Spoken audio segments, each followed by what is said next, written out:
আবার এক হাতে ফ্যামিলি কার্ড, আরেক হাতে আমার মায়ের গায়ে হাত। আল্লাহ যদি আমাদেরকে সামর্থ্য দেন, ওদের পেটের ভিতরে হাত ঢুকাইয়া সেই টাকা বের করে আনবো ইনশাআল্লাহ।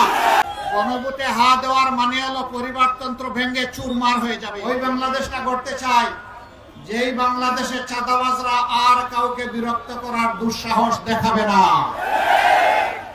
ওই বাংলাদেশটা গড়তে চাই জায়গায় জায়গায় যারা ওই স্ট্যান্ড এই স্ট্যান্ড দখল করার মতো দুঃসাহস দেখাবে না। ওই বাংলাদেশটাই গড়তে চাই যেখানে দুর্নীতি সমস্ত সমাজকে সমুদ্রের তলে ডুবিয়ে দেবে না। জনগণের টাকা লুণ্ঠন করে বাংলাদেশ থেকে এই টাকা বিদেশের মাটিতে পাচার করে বেগমপাড়া আর সিঙ্গাপুর গড়ার আর স্বপ্ন কেউ দেখবে না। সেই বাংলাদেশ আমরা করতে চাই। যে টাকা চুরি করে লুণ্ঠন করে জনগণের টাকা ব্যাংক খালি করে নিয়ে যাওয়া হয়েছে, আল্লাহ যদি আমাদেরকে সামর্থ্য দেন, ওদের পেটের ভিতরে হাত ঢুকাইয়া সেই টাকা বের করে আনবো ইনশাআল্লাহ। এটি জনগণের টাকা। এই জনগণের টাকা রাষ্ট্রীয় ট্রেজারিতে যোগ হবে এবং সেখানে এই টাকা দিয়ে জনগণের কল্যাণ এবং উন্নয়ন সাধন করা হবে ইনশাআল্লাহ। আর বেইনসাফি করা হবে না, বেইনসাফির কোনো সুযোগ দেওয়া হবে না। মন্ত্রী প্রধানমন্ত্রী প্রেসিডেন্ট হলে তার বাড়িতে উন্নয়ন হবে, তার গাড়ির উন্নয়ন হবে না। এদেশের মানুষ ইনসাফের ভিত্তিতে উন্নয়ন পাবে ইনশাআল্লাহ। একজন একটু আজানের জবাব দিবেন। সম্মানিত বন্ধুগণ, আমরা ওই বাংলাদেশটা চাচ্ছি যেই বাংলাদেশে গত 24 জুলাইয়ে বুক পেতে যুদ্ধ করা মা বোনেরা, আমাদের সন্তানেরা যেই বাংলাদেশটা কল্পনা করেছিল, স্বপ্ন দেখেছিল, ওই বাংলাদেশ করতে চায়। সেদিন কোন যুব সমাজ, আমার ছেলেমেয়েরা মিছিল করে কারো কাছে গিয়ে বলে নাই আমাদেরকে বেকার ভাতা দাও, এইটা বলে নাই। বলেছে আমরা আমাদের হাত দিয়ে কাজ করতে চাই, আমার কাজটা আমাকে করতে দাও, আমার কাজের অধিকার আমাকে দাও, আমার চাকরির অধিকার আমাকে দাও। আমরা কথা দিচ্ছি, ও যুব সমাজ, ও বন্ধুরা, তোমরা যে দাবি নিয়ে রাস্তায় নেমেছিলে, আল্লাহ আমাদেরকে বাঁচিয়ে রাখলে দেশবাসীর ভালোবাসায় এবং তাদের সমর্থন ভোটে আমরা যদি সরকার গঠনের সুযোগ পাই, ইনশাআল্লাহ এমন দেশ গড়ব যেটা তোমাদের হাতে তুলে দেব। তোমরা তৈরি হও।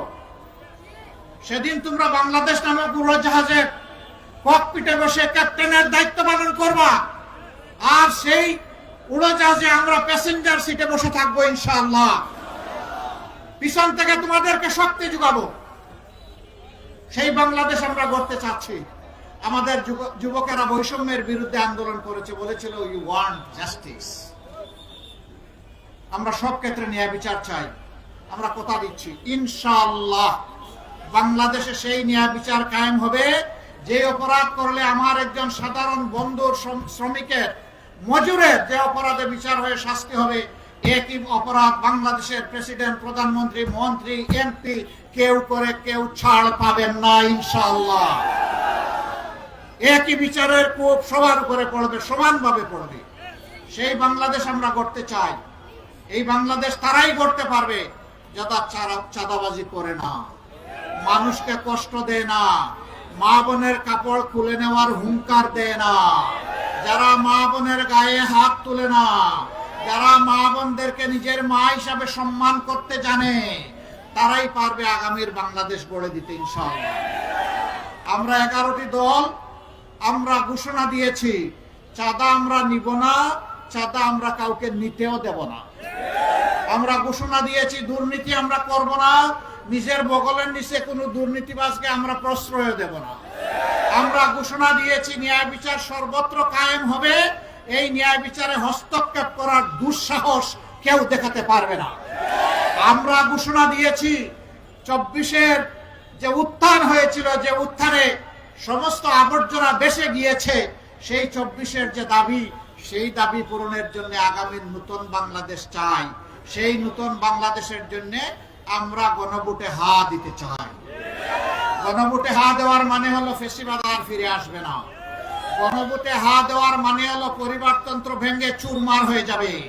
গণভোটে হা মানে হচ্ছে রাজনীতির আর কোনো জমিদারি চলবে না। রাজনীতি হবে জনগণের রাজনীতি।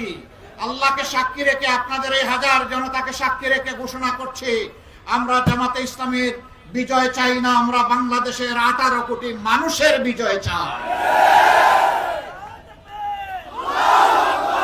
18 কোটি মানুষের বিজয় যেদিন হবে, আমাদের রাজনীতি সেদিন সার্থক হবে ইনশাআল্লাহ। একদল লোক এখনই কি করছে আপনারা দেখতে পাচ্ছেন। এদের হাতে দেশের দায়িত্ব দিলে এই দেশের কোনো অস্তিত্ব এরা রাখবে না। এরা খাবলে, খামছে, কামড়ে আবার 56,000 বর্গ মাইলের 18 কোটি মানুষকে শেষ করে দিবে এরা। এদের হাতে দেশের দায়িত্ব দেওয়া যায় না, এটা নিরাপদ নয়। একদল লোক তারা ফ্যামিলি কার্ড দিবেন বলেছেন, আবার এক হাতে ফ্যামিলি কার্ড, আরেক হাতে আমার মায়ের গায়ে হাত। এই দুইটা আমরা দেখতে চাই না।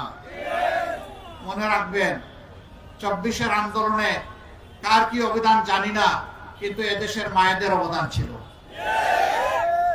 জুলাই 15 তারিখ ঢাকা বিশ্ববিদ্যালয়ে আমাদের কলিজার টুকরা ছাত্রীদের গায়ে যখন মুগর বাহিনী হাত দিয়েছিল, সেদিনই বাংলাদেশ জ্বলে উঠেছিল।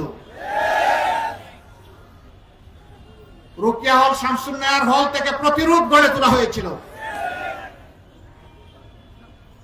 আগস্টের 4 তারিখ উত্তরার রাস্তায়, রাজপথে আমার মা 10 মাসের বাচ্চা কুলে নিয়ে রাস্তায় নেমে এসেছিলেন।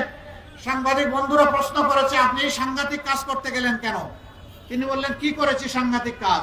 যে অবুঝ শিশু কুলে নিয়ে, বুকে নিয়ে মুহুর্মুহু গুলি, আর একটার পর একটা লাশ পড়ছে, আপনি এখানে আসলেন কেন?